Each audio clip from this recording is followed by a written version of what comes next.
Um, if you can conclude the greetings and chatting and so that you can circle and we start the last session of the day.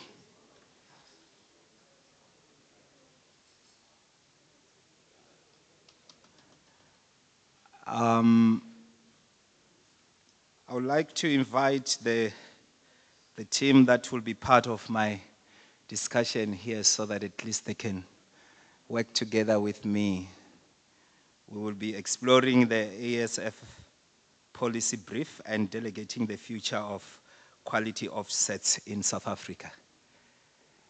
I would love those who knows themselves to come forward so that we talk this talk and see how we can handle it. Where's the rest of the men? They're coming. Don't worry. The men, they know themselves, so don't not worry. They are here. They will support us.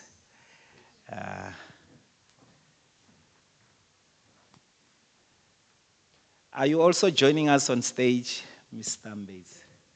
Please, we are waiting for you so that you tell us the real story. You have been presenting and enjoying, we were enjoying the talk and so on. So it's time for us that we talk and you give us your true story without presenting anything for us.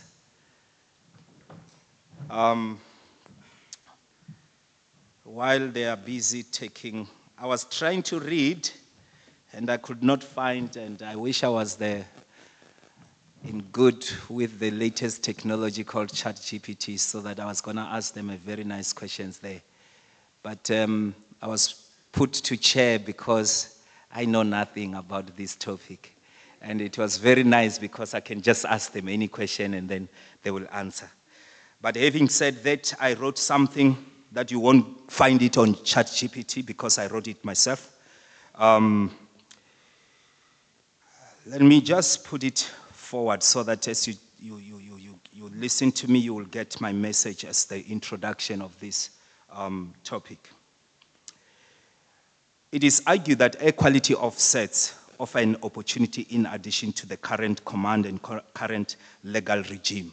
And you might have heard since in the morning from the government point of view and the last presentation talking about these issues. And it was very nice that we could hear that there's so many issues that talks to the offsets of this country.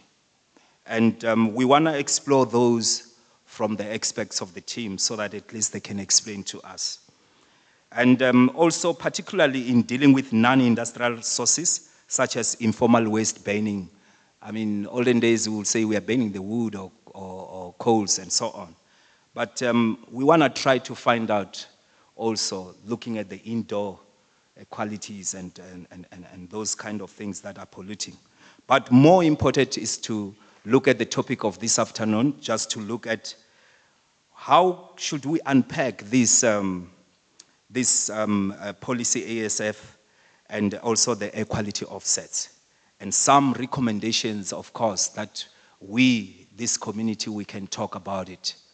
And having said that, I've got a panel of guys and lady here to help us, because the good thing is I know nothing, so it will be very nice because I will be asking you, and the team is, I'm not alone, I'm this audience that will also ask you a lot of questions so that at least we can get more info regarding this topic.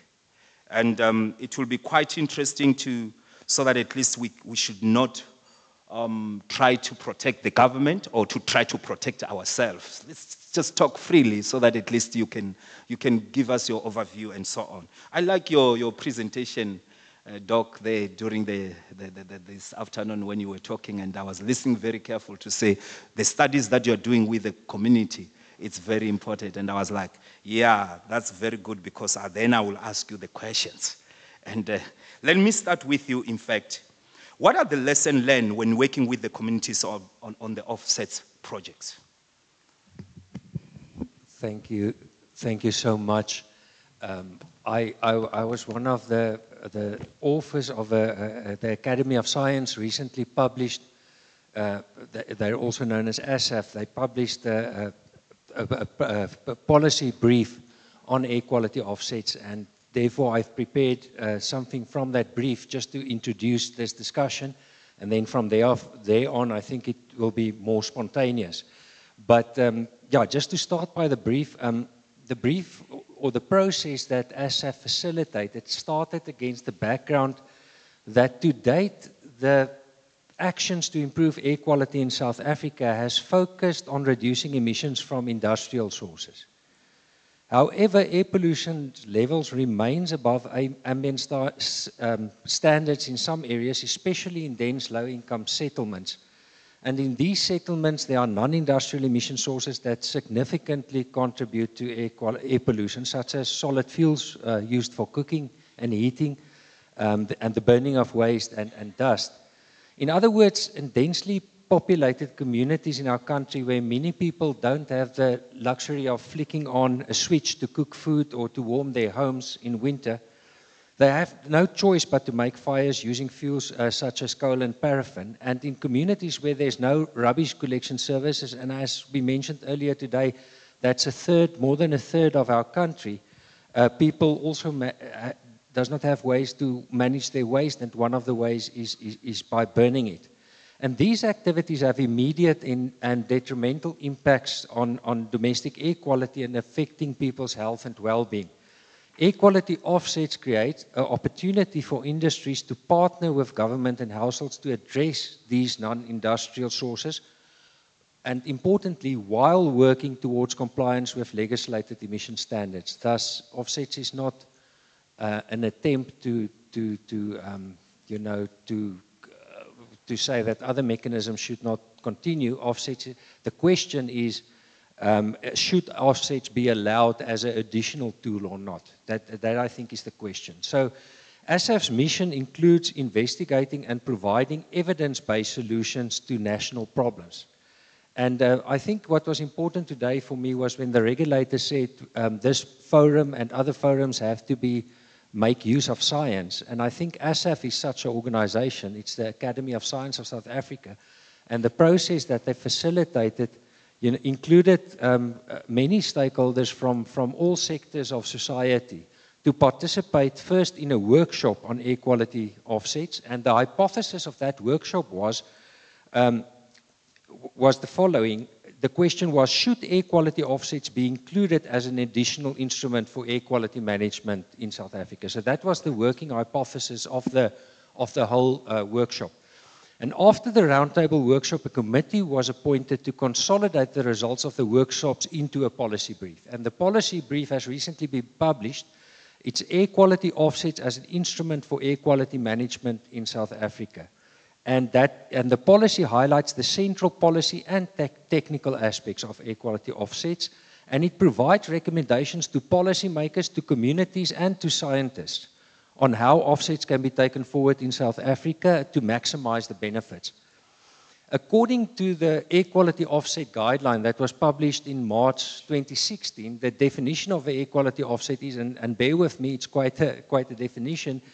Its air quality offsets are interventions implemented to counterbalance the adverse and residual environmental impacts of atmospheric emissions to deliver a net ambient air quality benefit within, but not limited to, the affected airshed where ambient air quality standards are being or have the potential to be exceeded and whereby opportunities and need for offsetting exist. Now that's quite a mouthful, but what it means in practice is that sometimes the largest air quality benefit, close to where people breathe, can be achieved by addressing non-industrial sources of emissions. However, and this is very important, and I mentioned that during the presentation, the offsets guideline requires that a scientific approach be followed. Good practice for offset projects required a structured approach to key decisions in the planning, the development, the implementation, and the monitoring and evaluation of offsets. And let me say something here just from practical experience. Sometimes people think a baseline campaign, for example, in an offset program is just to kind of set a baseline to measure, but you also need that information to properly plan a household intervention. For example, if you want to retrofit RDP houses, you have to know how many RDP houses there are in which people burn solid fuels. Or if you want to address waste burning, you have to know what is the extent of waste burning in that particular community. So baseline campaigns is not only to set a baseline, it's also to gather information for informed decision making. Yeah, so that is very important. And the policy brief also provides more information on the methods applied in air quality offset program execution and monitoring and evaluation, as well as an indication of how a net ambient air quality benefit can be calculated. That's very important. That's also a question that I received from the representative of Airshed, and I think the policy briefs give some indication as to how that, in what direction that happens. In addition, the policy highlights a number of important societal benefits of air quality offsets. Offsets can reduce respiratory and cardiovascular diseases caused by exposure to poor air quality indoors, that can reduce the strain on public health systems and fewer days of productivity loss. In the G20 discussion this morning, the issue of productivity loss was quite prominent, which I thought was quite interesting and important. Furthermore, they create employment opportunities and improve the quality of life of residents who benefit from a cleaner environment. One cannot underestimate the impact of living in an environment that is not clean, and also the difference between living in such an environment and then suddenly having the ability to and being proud of living in a more clean environment.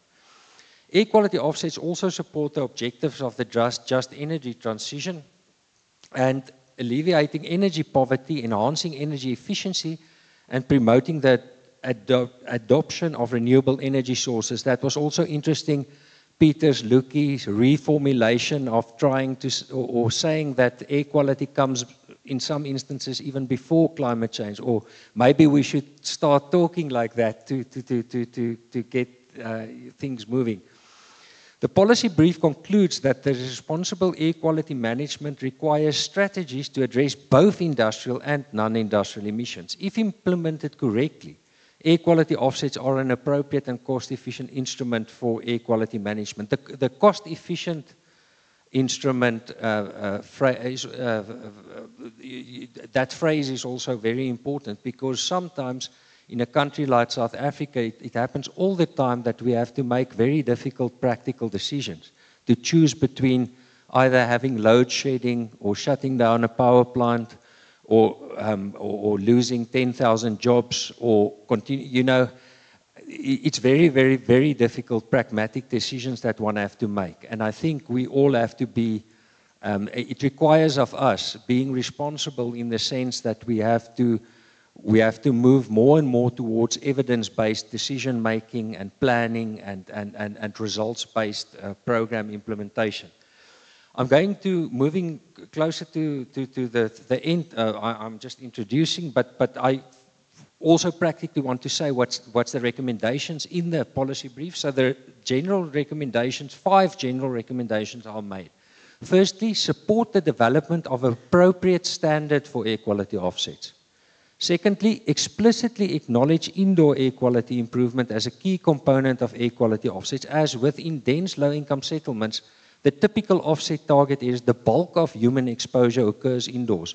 I was wondering this morning when the G20 discussion was going on, and they were mentioning those figures of people that are actually, you know, dying as a result of air pollution. I was wondering what is the exact proportion and of exposures indoors and outdoors and etc. I think that would be very interesting to have all that figures available.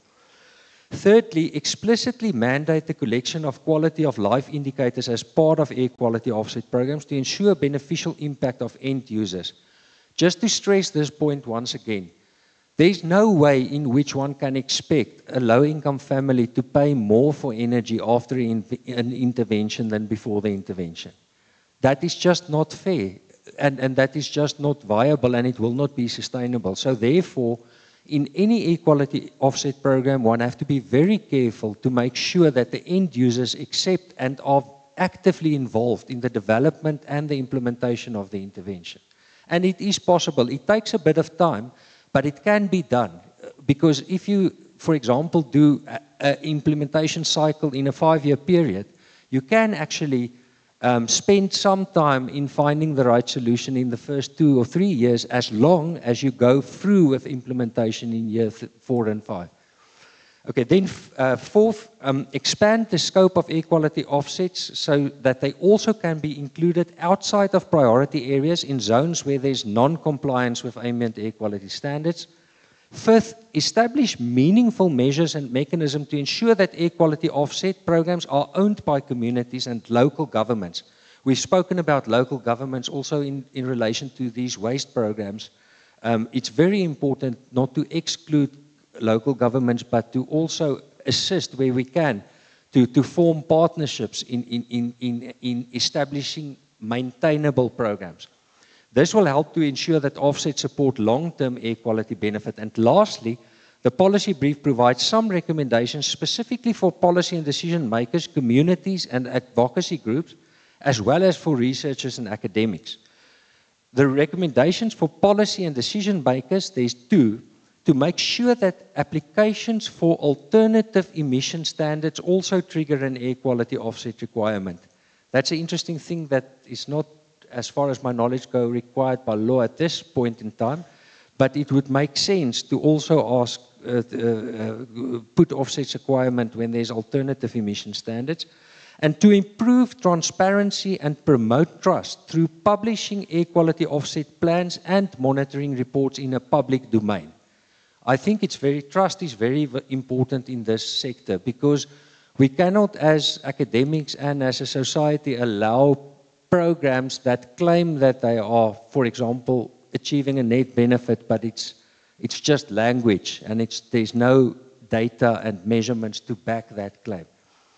There are also several recommendations for researchers and academics. I will only name 3 because this is an academic group. Develop accurate, localized emission inventories for key pollutants and their sources.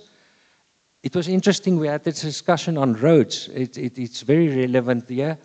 And expand air quality monitoring networks to include unrepresented areas, particularly informal settlements and rural areas. We also have spoken about the low-cost sensors that's coming in, the citizen science, all those kinds of things. Quantify the human health impacts of air pollution to prioritize interventions and provide evidence for offset programs concerning pre- and post-intervention evaluations, including longitudinal studies to assess the long-term impacts of offsets initiatives on air quality and public health. I know this is a very difficult one and it can be very expensive, a longitudinal study, and they are quite difficult to do, but it's important for us going forward to also work towards that. Consider developing standardized methodologies to calculate, monitor and verify air quality offsets, including integrating co-benefit assessments such as greenhouse gas reductions and improved energy efficiency. We've spoken about climate change and air quality. If you want to see the policy brief, you can go and look at it at ASAF's website. It's www.asaf.org.za. And there's also an interesting article on the policy brief in the Clean Air Journal, which you can also go and look at. I would like to conclude by saying something from my personal experience. I've been involved with offsets. Well, I've actually started with energy in the households in 2000, and then offsets officially started about in 2010. There was a presentation at NACA actually on the idea of offsets, and then Eskom and Sasol started in about 2013, working on some of these programs. I've been involved with that. We started with a retrofit solution that we actually started developing in 2006 with the Thermal and Association of South Africa. Yeah, so it's been quite a number of years, and some of these programs, as you know, involve the retrofitting of RDP houses with because if you improve the thermal comfort, then it becomes possible to change a coal stove for a LPG stove and heater. There's programs where in Limpopo, many people cook with electricity but use open fires to heat bath water. And in such a context, a sun water heater works quite well because the need is only bath water. It is not necessarily cooking. And then there's these waste programs that we spoke about where people burn waste. All these programs that I've been involved with have actually been remarkably successful. And I'm convinced that the success of the programs were were, because we approached it, and I'm going to use the word scientifically because I see science as multi and transdisciplinary. Yes, definitely we need these technical chemical studies, the source apportionments, but we also need the social sciences. We also need to base our interventions on good social science and good social surveys. That is also scientific and working scientifically. Much effort was put into stakeholder engagement and involving local communities, not only in the implementation, but also in many instances in the co-creation. And what I've learned over the years is co-creation takes time. Sometimes, and we don't always have time, but it is worth taking the time because a solution that has been proven and that is really accepted by the end user is a solution that has a much larger chance of being sustainable or at least maintainable. In every case, measurements and interviews with end users were done to make sure households are in a better position. And then my last conclusion then is, my view is that air quality offset should be one of the instruments in the policy basket to progress towards cleaner air. Thank you. What an insightful kind of discussion. And maybe before, while I'm giving the audience to try to think of what you have just said, and while you are also thinking their answer without knowing the question, let me go to Bombezi Msanda, the king of vendors. Yeah, so can you give us your overview? And I've got a few questions that I was going to ask you, but can you just give us your intro also on this topic? Yeah, so he has already covered a lot of issues. I'm just going to add a few in terms of how I see offsets contributing to air quality management in the country. So I see offsets providing a transition pathway for industries that are struggling to meet minimum emission standards. There are lots of facilities that are struggling with, that are facing financial and technical barriers to meet the new plant standards. So that's why you see a lot of facilities applying for exemptions, alternative limits. It's because of the challenges that they're facing to meet the standards. So I think air quality offsets can also help to contribute to some of the emission reduction targets that we have set. If you look at, for example, the second generation Highveld priority area air quality management plan, there are specific targets for different sectors there. And I see air quality offsets contributing to those reductions. I'm just going to read some of those targets to you for colleagues who have not seen those. So you can see the document, you can find the document online.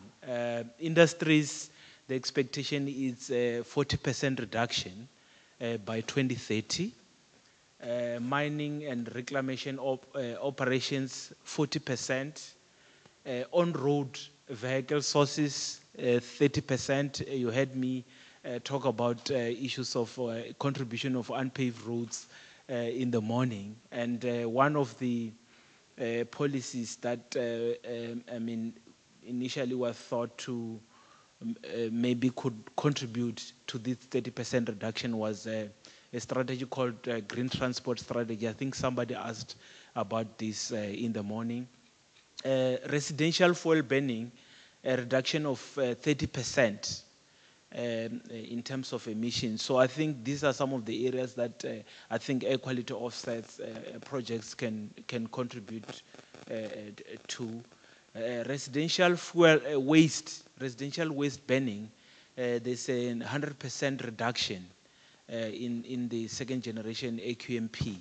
So if you think of some of the activities that are being undertaken as part of the air quality offsets, they also involve issues of waste. You saw Montagu's video in the morning where he was showing what they're doing in one community to deal with issues of waste. So if we're talking about reducing residential waste burning by 100%. I think we need every contribution that we can get, and I think this is where industries can come in and make a contribution through air quality offsets programs. So biomass burning 30% and agriculture 20%. Those are the targets just for the Highveld priority area. So I expect similar targets to be developed for the other priority areas as well. So the way I look at air quality offsets program, it's not meant to replace the compliance with minimum emission standards. It's a complementary tool that can be used to help us achieve the national ambient air quality standards. So considering all the challenges that I've mentioned, including financial and technical issues, because in some instances, even if the finance is there, you might have to go beyond that. For example, if you think of what is expected in the Highveld priority area, even the industries that are already complying with minimum emission standards, because of the 40% reduction, might have to do more than that. Now we have to think about what are the technological solutions that are there that will help them go beyond compliance with the minimum emission standards. Because if you think of the emissions abatement technologies that are there, they come with a specific efficiency, removal efficiency. So if you already procured a technology that has got a 90% removal efficiency, and now we want you to add another 40%, now we're thinking of what kind of technology can help us go beyond what the best available technology can do. So as we are busy working towards technological solutions to reach there, I think we can make use of offsets to make sure that industries find those solutions, because some of these technologies may not be in existence at the moment. Thanks. So basically you are suggesting that the technology, this is the platform where the researchers and industrial can embark on developing that kind of technology. But in the world, do we have one? We don't. So I mean, if you look at the technologies that are used in South Africa by our industries here, they were not necessarily developed here. So they are using the best available technology that is out there in the world. So you'll find, if you're talking an FGD, maybe in the case of dealing with emissions, sulfur dioxide emissions, the technology that is used here is the same technology that is used in China. So they are also dealing with the same issues. So here, for example, we're looking at 30 billion rand for dealing with sulfur dioxide. If I'm talking about a power station, per power station.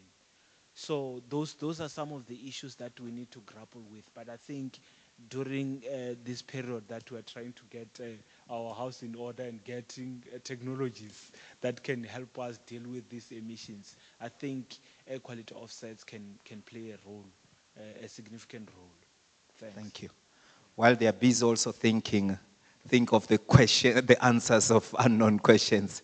Kadri, what do you think? I mean, did I get your name right? Oh, Sandra, sorry, Sandra. Yeah.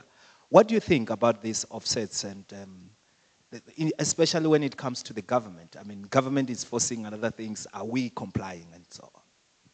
So, afternoon everyone. I'm Sandra de Vos from Sasol, industry representative, and we've been part of offsets for a very long time, that you guys have heard, like Nova has presented as well, and we've been part of the policy discussion, the policy brief, and the roundtable discussions. And from an industry perspective, I think it's very clear that from industry needs regulatory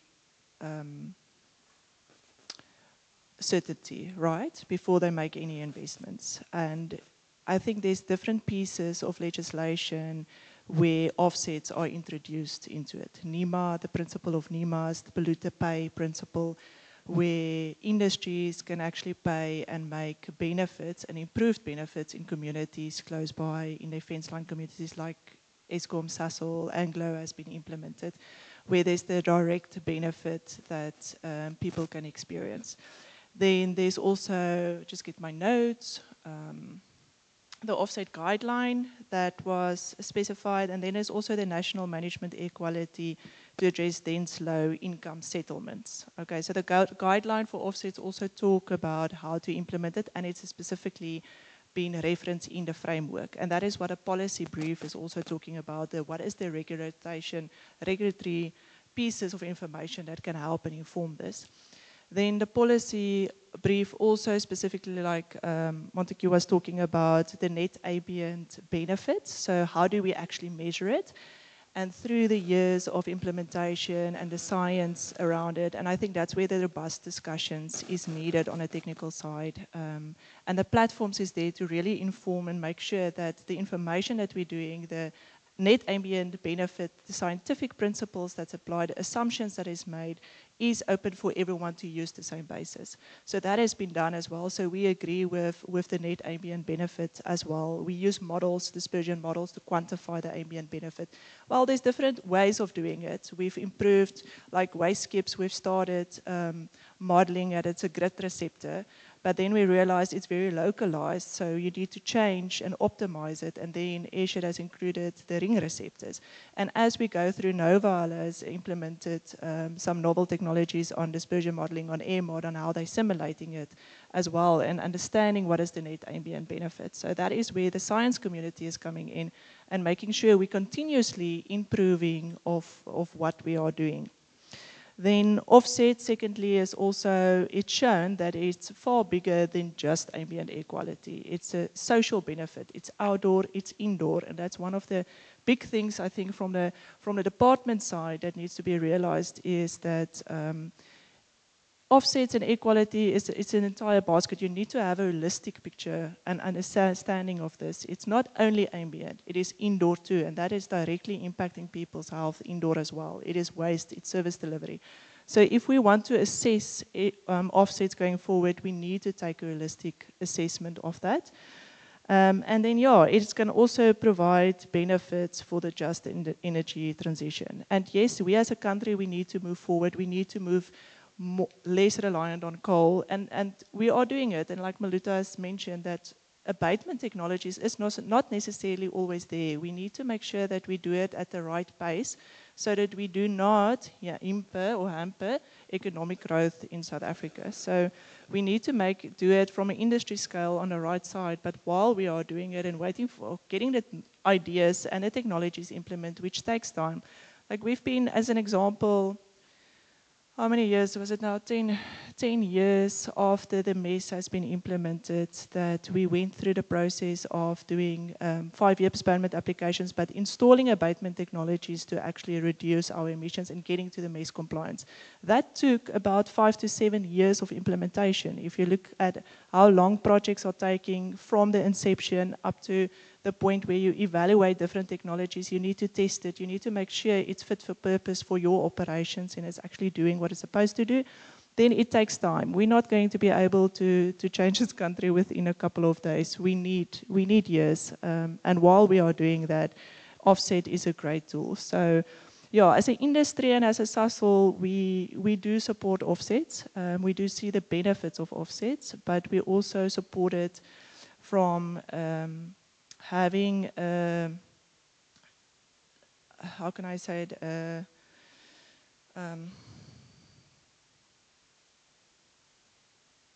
we need a formal recognition of offsets that can work. So since 2017, we've been doing different projects as well as part of social corporate investments, which there is definitely co-benefits of that. That included the waste generation, that included tarring roads, water, drought management for water package. So all those are seen as corporate investment, which has the co-benefit. And the G20 this morning also spoke about what is the importance of air quality and why don't we talk about it currently. And it's to find that co-benefits that you can get with moving to climate change, which is tangible.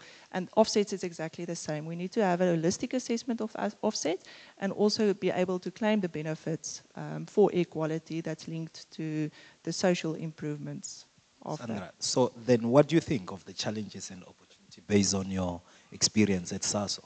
So the challenges definitely is, like someone asked this morning, this afternoon, about the sustainability of offsets. And that is one of the challenges that we as industry has experience on. Yes, we can implement it, we can fund it, we can start the project, but how do we get it over? Ultimately, the department needs to take the responsibility and getting the communities involved to uplift it. The ownership of getting the waste skips, the waste management also incorporated to sustainably take it forward. And getting buy-in from the communities. I think there was a long delay of different areas where communities want to get buy-in and understand what's going on. Second portion for me, and I think that is what Dr. Gwazi is driving, and I see every time when she does the presentation, she really have a lot of passion for it, is the educational and the awareness and getting the schools involved, and even in the communities knowing what is going on. If I burn this, say for instance, I need wood, I need warmth, I need space heating. Is it better to burn plastic or is it better to burn wood? Plastic obviously had way more consequences to that. So what, just simple, or not simple, but educating and understanding what is the impact of air quality, even on a local scale, is helpful. Yeah, so for me it is, learning from the department side is getting the communities involved from local, municipality, district. Yeah,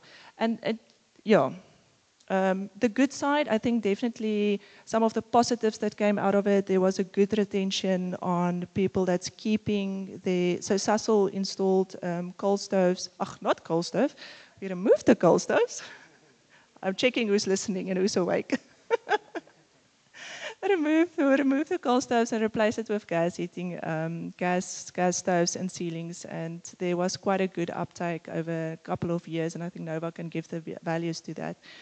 I think the upside is it's working. You could really see that the people are feeling the effect of it in the neighborhood. The downside is it's very localized. So it's not necessarily implementation. Where the implementation is taking place in that airshed, it is well and it is good. But it's not necessarily something that has been impacted in a greater airshed.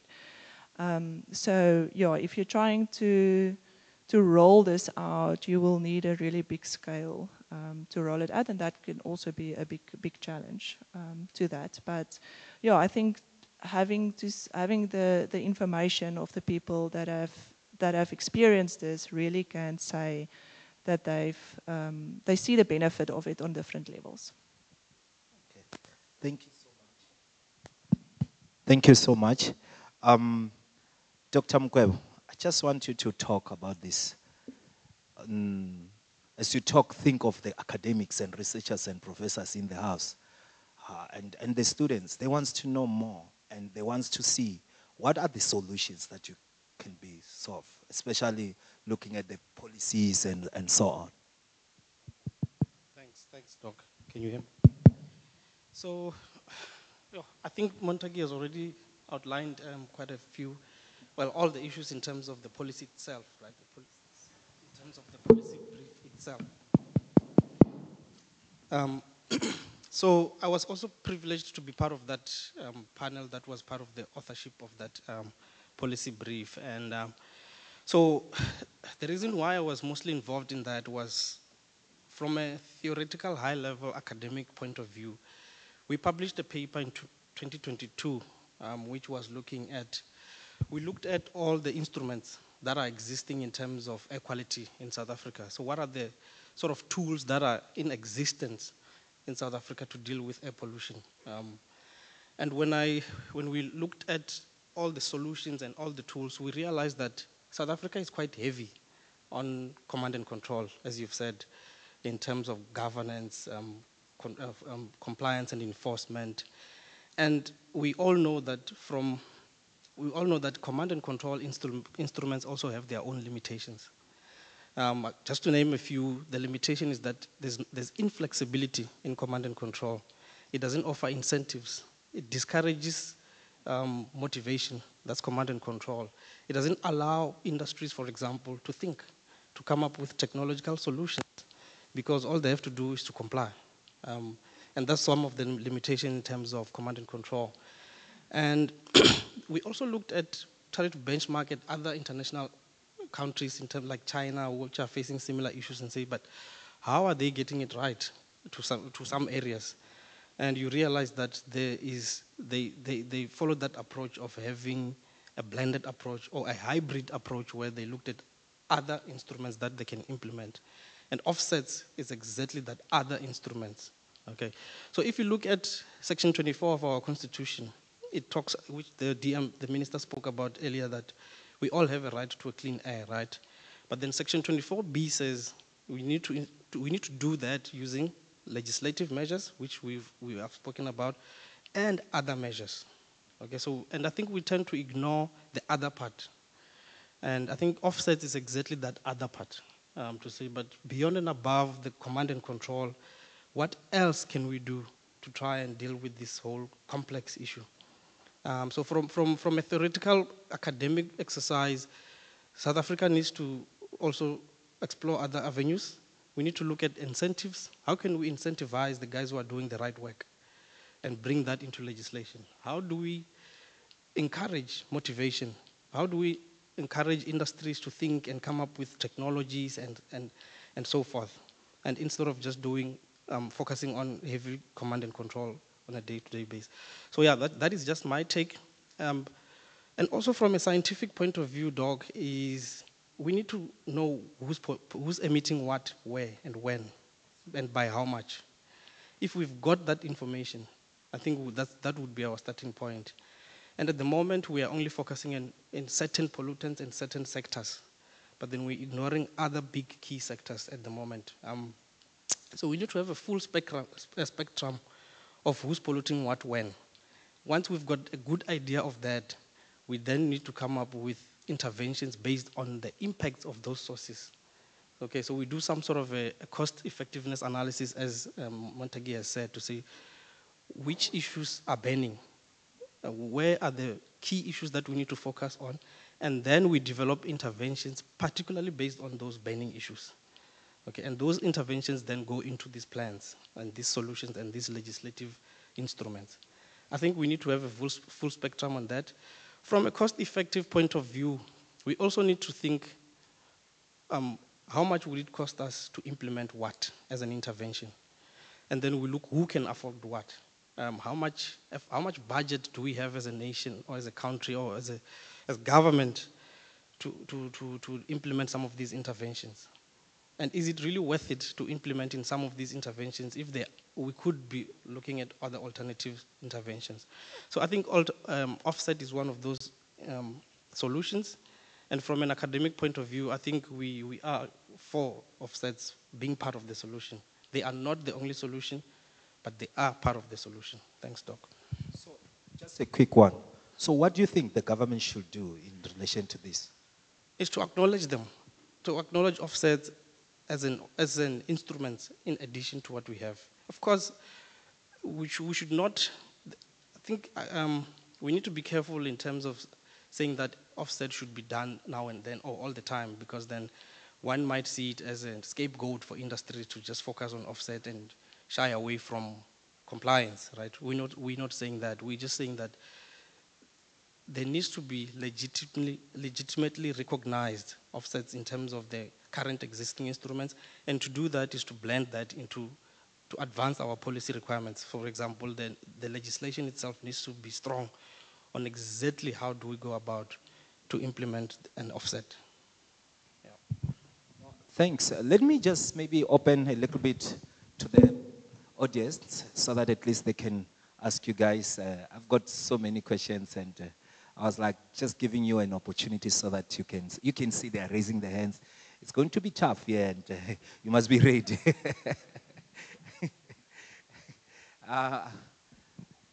Let's ask. You can ask any one of them. I hope you are not asking the chair here. It's a very tough one for me. Okay, good afternoon. Letlogolo Morawani. Still won't say where I come from. Okay, it's two questions, I think. I'm long-winded a bit. Just name who are you addressing to, so that, or all of them? Yeah, I'll say in general, so Oh, they okay. can, yeah, go for it. So, yeah. Well, industry is mandated by the virtue of postponements and variations to implement them, right? But how do we improve local government involvement in facilitating the buy-in from the community? From my own experience with local government, it's like they're not capacitated in terms of the offset idea. Like they don't get it, first of all, I think. And they don't know who does what. So there's a mandate for equality offsets. The equality officer is aware, but now when these offsets need to be implemented, there's a disconnect with the waste section, with councillors, with various other legs of government in terms of communicating, capacitating the community in terms of what this thing is about. So that's my first question. How do we then get local government to have that buy-in so that when industry comes and says, I have this requirement for an offset, I need you now to run with it with me in terms of getting that buy-in? Because a lot of time is wasted in terms of that buy-in. That's the first question. The second one is, if offsets are an option, they're legislated in terms of the guideline to say in priority areas where there's non-compliance, government can actually include offsets in any of the industries' AEL in terms of offsets. Where are we in terms of getting that running, or how can we get that running? Because it's not even an other, it's legislated, it's there. So it's not an other option. It's part of the mitigation hierarchy. How do we get it in? And I think there's also a misunderstanding about offsets. It's not something that you can do without implementing your own projects. There's no option for that. You must do your projects and on top of that, offset what you can't do now. Thank you. Anyone who wants to take before we go to the next question? I was not invited as a panel, I was invited as a chair for you guys. Can you please give us some ideas there? Go ahead. Let me give it a try. You're asking very good and very difficult questions, so that's why I think we're all so silent. But I'll just say something about the local municipalities. I think, in my experience, it differs quite a lot. I mean, every municipality is unique in a sense, and also the individuals that one work with. And I think what happens is there's a lot of people with a lot of ideas that come to municipalities and want to do things there. And I don't think they immediately would spontaneously trust a new entity coming in with a new project. But once there's results and once things start working after the first local consultation, then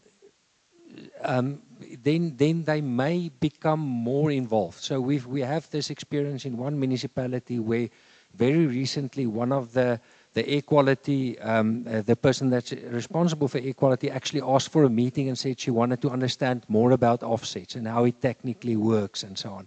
And we're setting up a meeting to have that engagement. But it didn't happen immediately. It took time. So there was the usual stakeholder engagements just to get the program and the baselines going, but the municipality is getting on board slowly but steady. So I think it is possible, but I also think it's difficult, and I also think municipalities differ. So I don't think there's one golden rule. I think we all have to think together on how we can do it. But what I want to say is I think even if they don't get on board immediately, if there's tangible results, it is something that can eventually convince them that this is actually something that is worth pursuing. Any addition? Just to add, Nolo, you spoke about how do we realistically take these offsets and be part of legislation. Sure, I'm not a policymaker, but I think the recognition by the policymakers to take this instrument and blend it within their processes. There's a process of developing a policy. I've got no idea what is that process. But if the acknowledgement would be, we're taking these offsets and blend it into this process and see how we can legitimately through consultation with different stakeholders, academia, industry, and others, how do we realistically and operationalize this as part of legislation? So yeah, I don't know if Nolo, that's my 2 cents that I can just add. Can I just qualify that one? The guideline in terms of offsets, there's conditions whereby you implement an offset. Obviously, it's variation, it's your postponements, and here's the other one is where there's non-compliance in a priority area. So government has the option to include offsets in AELs by virtue of non-compliance. So where are we in actually activating this portion? Because I think currently we've activated the postponement, we've activated the variation. Where are we and why are we not uptaking that? Because we're still in non-compliance. That's the question. Yeah, look, I think, again, I wish we had a representative here who would be able to take us through that process. But I think it brings us to the fact that maybe we're not having everyone fully represented from different sectors to come and speak on this topic. We're probably speaking from an industry point of view and from an academic point of view, but where's the civil society? Where are the NGOs? What are their views on this matter? What is government saying? So I think, yeah, Nolo, I don't have the answer. Thank you. Any other question? There.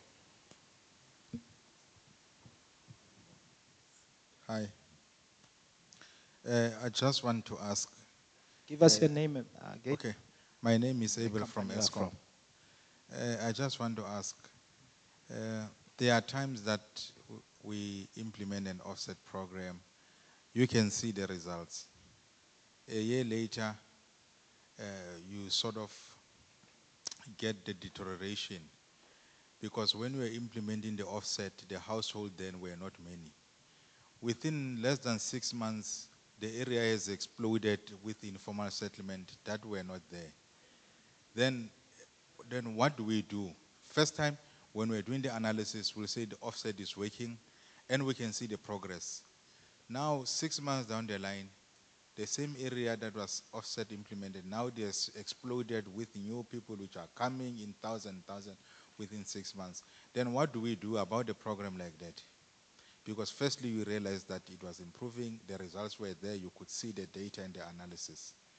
Then now, after the development, will we then go back and say the program is working or is not working? Sometimes, you know, I don't know how to put it. The panel. Sandra, you want to take it? You guys are asking very difficult questions, but that's true. I think that is the challenge that we've seen is the baseline is changing. Baseline in terms of ambient data as well, and baseline of demographics, that's also been added. So it's definitely a challenge, and I don't even have an answer for that. I think the benefit of doing the offset is definitely seen in a community where it's been implemented. So then it needs to be rolled out into a much larger scale so that the entire community can be impacted. And trying to do something like that will really require a lot of involvement, collaboration between industry, academia, partnerships and government.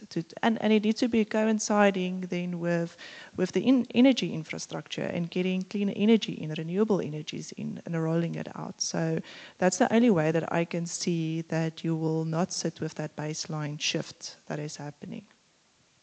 But I don't have a clear answer for you on that one.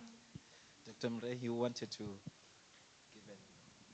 Yes, I just wanted to, yeah, that's a very, very important point. I was thinking about that when the regulator showed the air quality results this afternoon, and she said it stayed the same.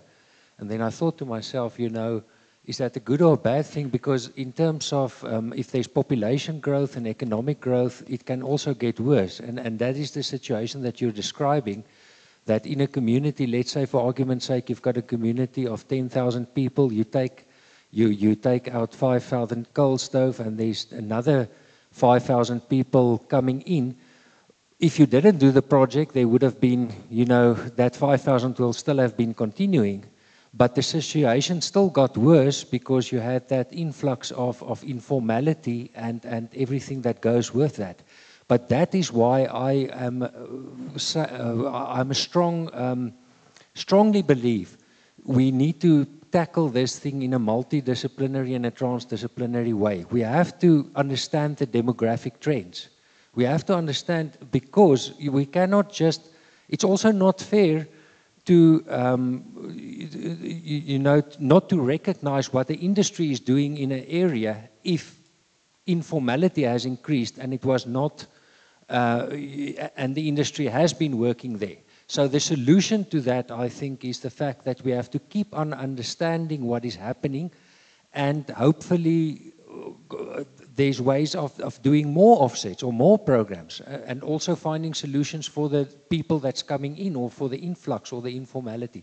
And a last comment is, I think the people this morning in the G20 discussion that understood this when they were talking about the whole issue of town planning and urbanization, and the fact that we have to think how we design the places where we live.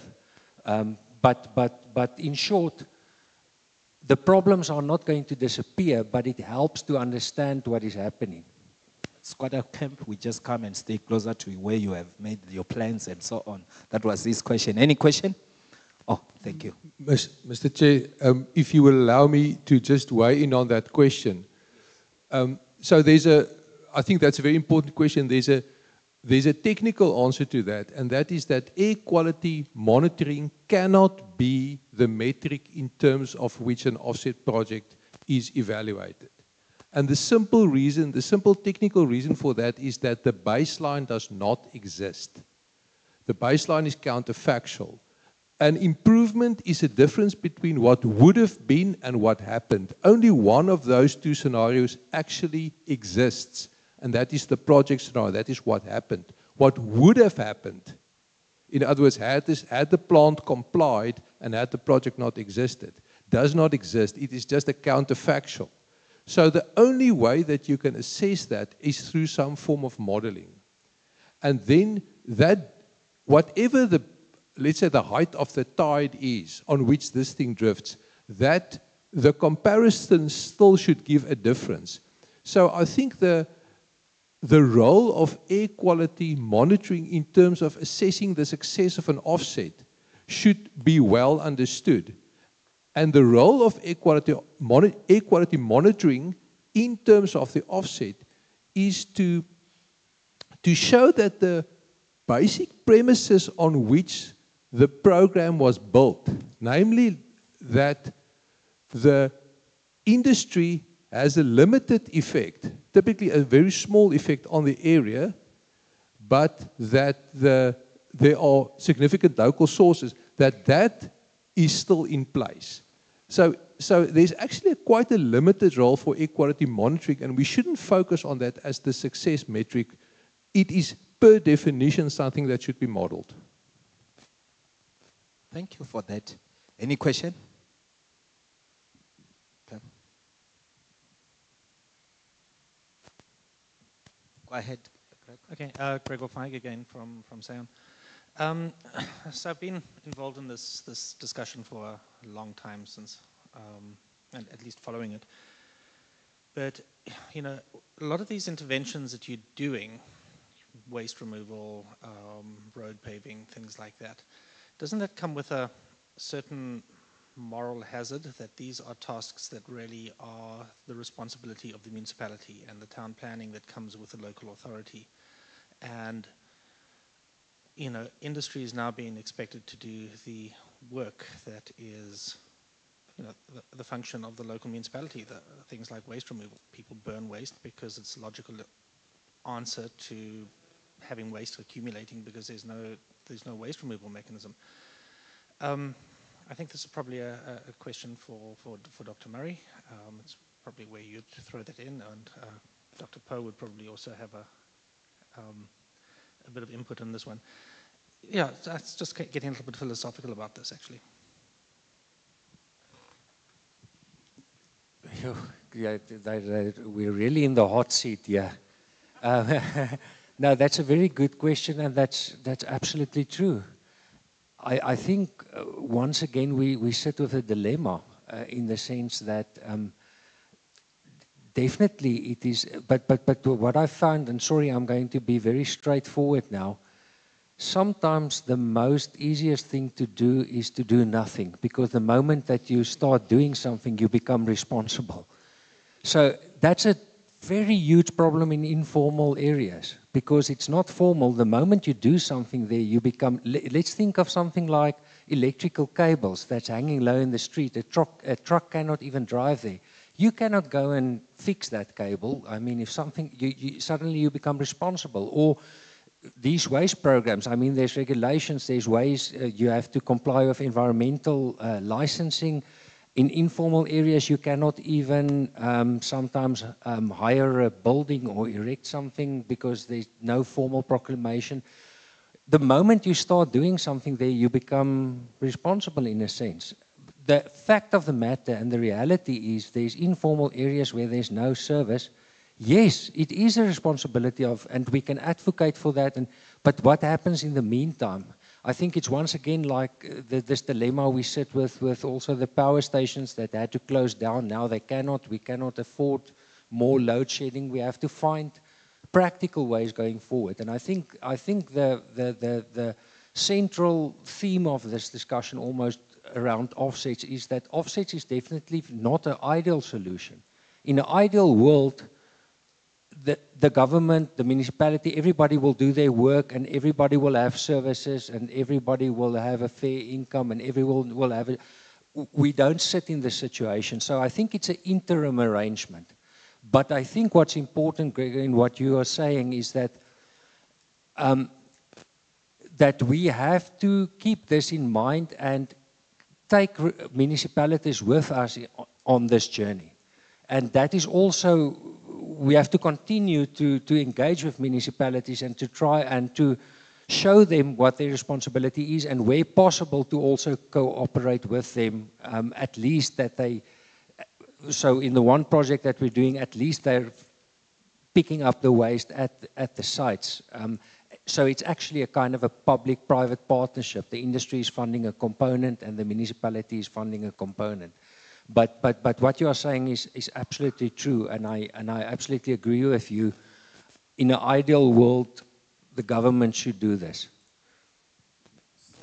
Just to make a follow-up on that, what should the government do then?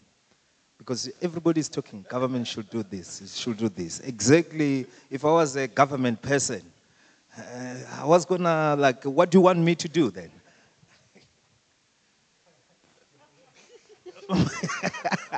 I've put them on hot seat. Any question, they will be thinking to answer, yes.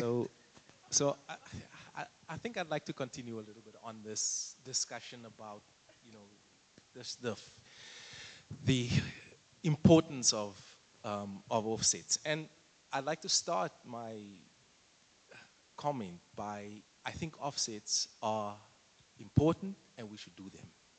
So I'd like that to be the basis of whatever follows. Okay, it's important and we should do it. Okay, I fully support that. What I am curious about is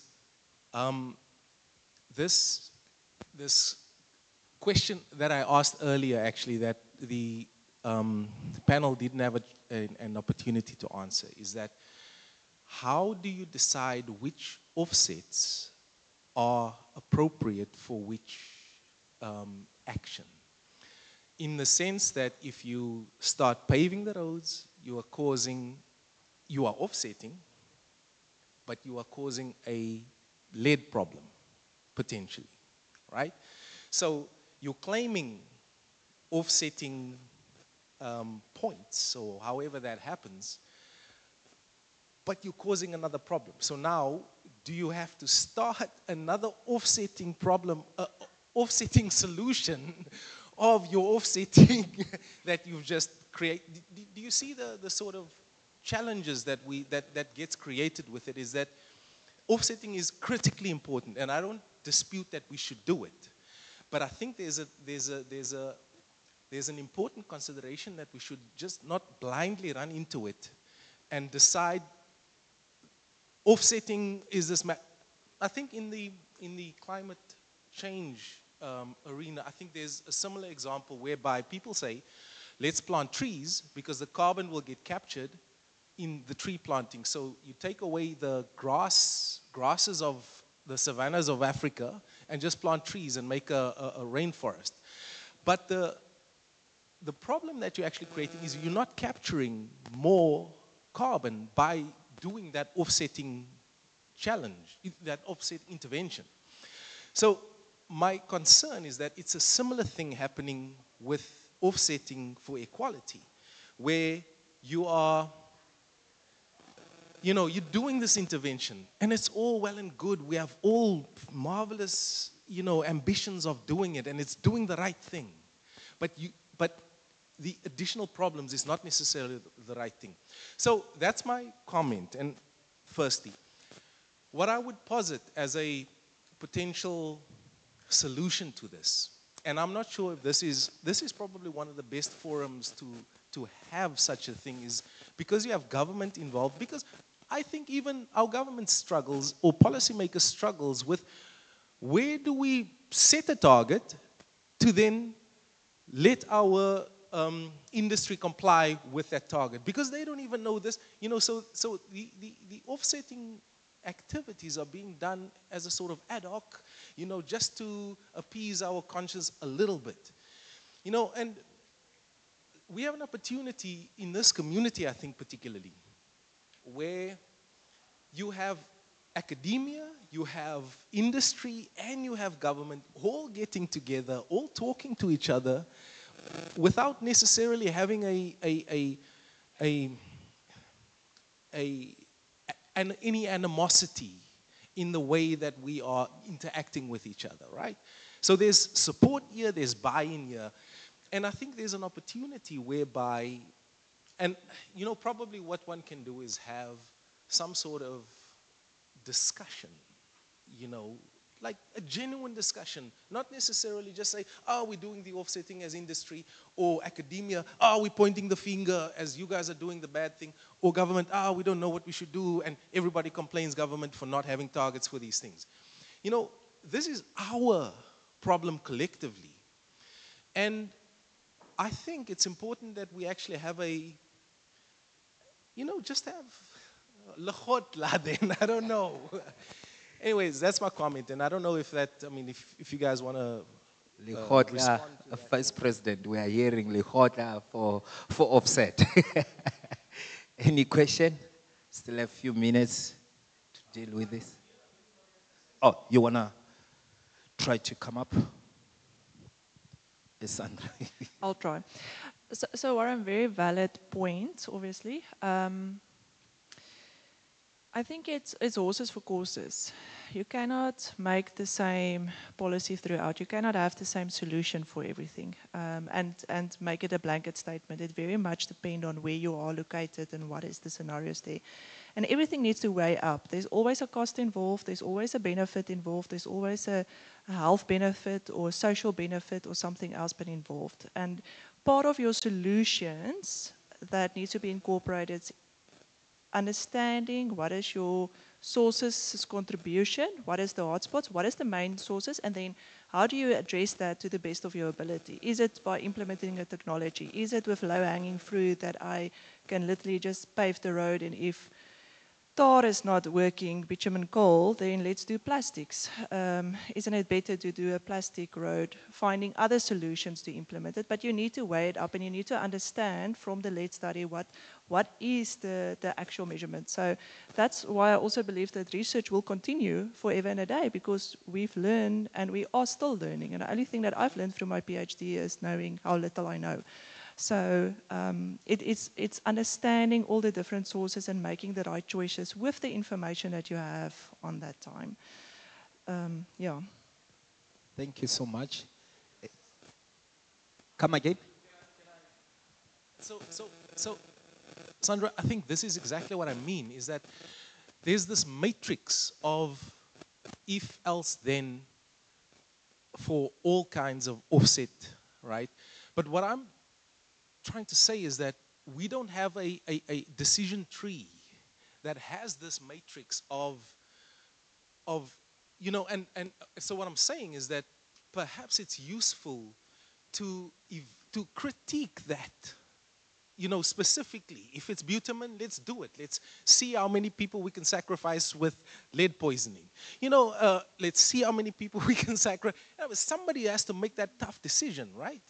But what I'm saying is that there should be a criteria for evaluating how to make that decision in order, and it's almost like we are continuing to just do the research, do the offsets, without necessarily making that first base in terms of trying to ensure that whatever decision is being made within the uncertainty is actually going to lead to a better outcome. Does that make sense? No, I'm sorry, okay. I'll stop. So I think we are almost concluding the topic, and I want just to give the panel 1 minute. What do you think for the future regarding this and your recommendation, so that the NACA, through the structure of the council, maybe they can have a discussion with the relevant structures from the government point of view, so that this is not remaining as part of just this discussion. I'll start, Doc. What do you think, your recommendation going forward? Sure. That's a difficult question, Doc. But what I think would be, like, as Warren has said, this is a really wicked problem. That's the right word to use. It's a wicked, complex problem, and there's no one solution for that, for all these issues. And I think, just as he has said, just trying to get everyone in the room to discuss. And that would be the starting point. But also what also Sandra said there, to say, but you can only eat an elephant bits by bits, right? If you implement an intervention, you realize that there are some pros and cons of that. You learn from that, and then you take that forward. So this, from a research point of view, you can only learn as you go. I think that's, from my take, is going forward, we need to see if we can explore more options of what should we be really understanding, trying to understand with an offset concept. From an academic point of view, who should be looking at what regarding offsets? Try to identify those questions, and then find resources and bodies who would go and study and explore those questions. So I think that is my take. Thanks. Yeah, I wanted to say, you are missing who's funding that, because academic, we need money to do our...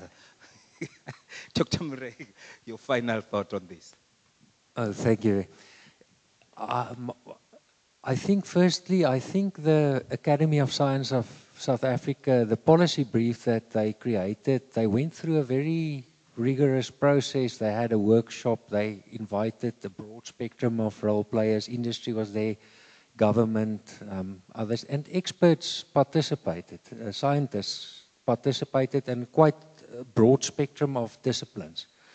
So I hope that the government will firstly look at the policy brief. I think that could be a first step, and I hope that the regulator will also look at that. She mentioned it today in her speech, that communication is important and that we should continue communicating. And I hope that we would remain open to further discuss this, and because I think ultimately, and Sandra mentioned that, industries need regulatory guidance, and they need to know that if they invest in a program like this, that it will be recognized. So the role of the government and the regulator in this is very important going forward.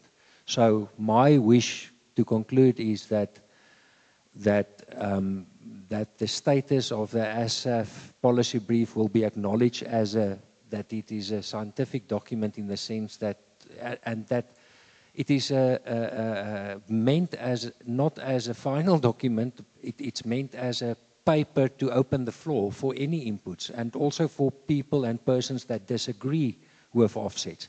So I think the panel, everybody here has been spoken in favor of offsets, but there's also very strong views against offsets, and it's important that people who are against offsets also view their point of view and also come with their scientific arguments for a case against offset, and then that we debate it, and that we as a community together then think you know, what is the best practical way forward with all the realities on the table.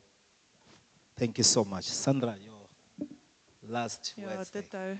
You can hear there's an issue to say we need Lekgota's offsets, you know. Yeah, sounds like it. We're not talking enough. I think the more we talk, the more solutions we get and different perspectives do we get, and we also get the solutions then. But basically what Maria said, Montague has said, I think for me that really, just in concluding, Mark, I really like this discussion. I really like being on a hot seat because it's difficult questions to ask and we don't always know the answer. But I also liked the discussion this morning on the G20 and the offsets just prior, because I think it opens something for me too, as we are so much focused on the big hitters and waiting for the big things to happen. Eskom for renewable energy, shut down power stations, Sasol to do all their projects, and we're missing the incremental changes that we could do. And I was so excited seeing the video and the waste skips and how it actually transformed the community, that it has an opportunity, and we all have the opportunity to, where we are, play a role in our communities, in our businesses, to actually make a change and an impact. And every small change, incremental change, build up to the future, to the success of it. So, yeah, thank you again for this platform. Thank you for being here. Thank you for having the discussions, because I really like the robust discussions and moving forward. And it's creating hope. I feel hopeful. So, with all the challenges, I feel hopeful. Thank you so much. Bombezi. Yeah, I think for me, if we can have a common understanding of the role that equality offsets can play in equality management in the it will be good. As Pat was saying, I mean, this is one of the tools that can help us get us to where we want in terms of equality, I mean, compliance with the national ambient equality standards. Right now, there is a lot of focus on industries, which is just one sector, but we know the impact comes from all different sectors. So if we can take advantage of this tool, just to make sure that all the other sectors are also considered when we deal with these issues, I think it can help us at the end of the day. Thanks. Thank you so much. We have come to the end of our discussion with these experts in the field, and they were proposing, Vice President, next year Lekgota offsets, something like that. So I'm not sure if you will take it up with the relevant structure, and we believe their wishes will come to pass. I want to say thank you so much, and we really appreciate. I think you can see many wants to keep on discussing this issue, and I think from NACA perspective, every year we will take this so seriously, because it's still an issue that we need more information. From academic point of view, I think there should be a lot of research and funding for it, so that at least you guys, you can write a very good papers regarding this. Thank you so much. Clap hands for them as we conclude.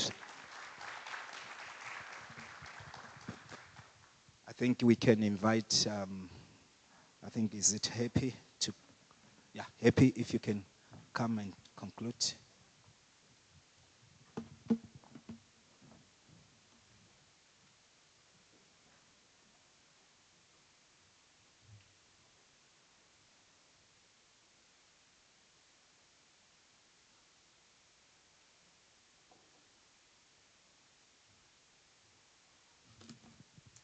Ladies and gentlemen, good afternoon.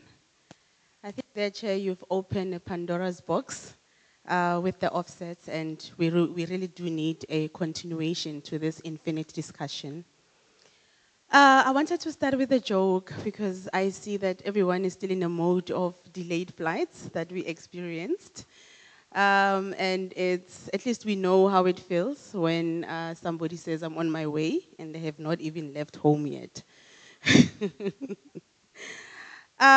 Well, distinguished guests, welcome, and thank you for honoring this invite.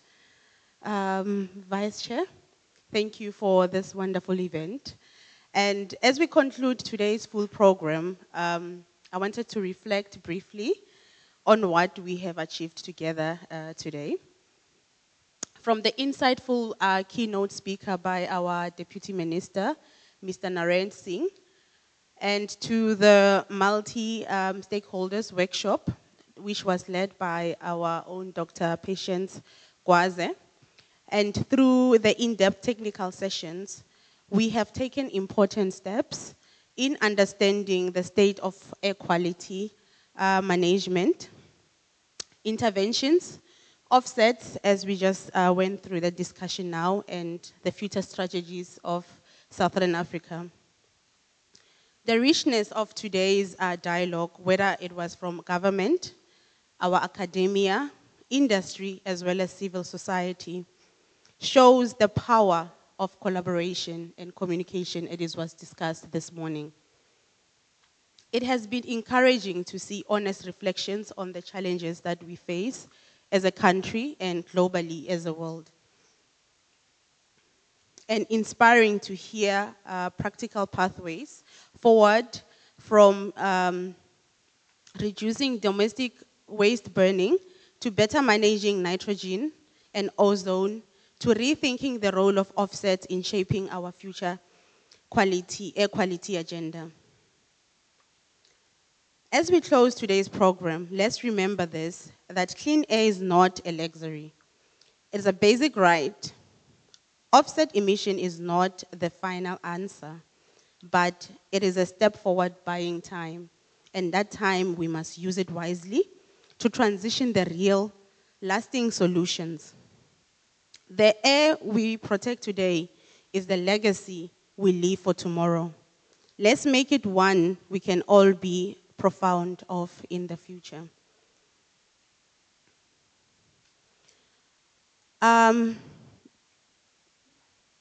This conference is not just about discussions, as I've indicated, but the momentum. Let's leave it here to resolve and transform today's ideas into tomorrow's actions, ensuring cleaner air and healthier communities within all South Africans. On behalf of our LOC organizers, thank you once again for making this day a success. To those that will be leaving and departing today, travel safely. Let's continue these conversations beyond this room. And let us meet again with even more progress to share. As the last chair has indicated, that the Lekgotla next year, let's put the offset on the program. With that, I officially close today's program. Thank you.